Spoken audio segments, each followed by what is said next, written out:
Құрметті азаматтар, 2024 жылғы 20 маусымнан шегілмейтін темекі өнімдері, электрондық тұтыну жүйелері, вейптер және оларға арналған хош иістенгіштер мен сұйықтықтардың айналымы үшін қылмыстық жауапкершілік көзделеді.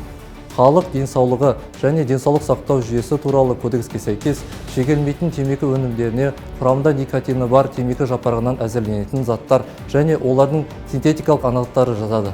Олар сору, шайнау, иіскеу үшін дайындалады. Электрондық тұтыну жүйелеріне, вейптерге құрамында никотині бар немесе жоқ сұйықтықты, басқа да химиялық заттарды, хош иістенгіштерді мен қыздыратын құрылғылар жатады. Өздеріңіз білетіндей, бұған дейін Ішкі істер министрлігі тұрғындарға және кәсіпкерлерге қабылдалғалы жатқан өзгерістерді түсіндіру бойынша жұмыстар жүргізілді. Аталған заттарды сату және тарату фактілері анықталған жағдайда кінәлі тұлғаға 200 айлық есептік көрсеткішке дейінгі мөлшерде айыппұл салынады. Немесе сол мөлшерде түзеу жұмыстары, не болмаса 200 сағатқа дейінгі мерзімде қоғамдық жұмыстарды тарту жазасы, я болмаса 50 тәулікке дейін қамауға алу жазасы қарастырылады. Осы заттарды әкелгені және өндіргені үшін мүлкі тәркіленіп, 2 жылға дейінгі мерзімге бас бостандығынан айыру көзделген.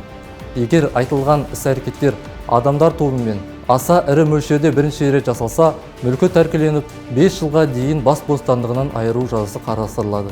Құрметті азаматтар, заңнамадағы көрсетілген өзгерістер еліміздің болашағы, яғни бірінші кезекте балалар мен жастардың денсаулығын қамтамасыз етуге бағытталған.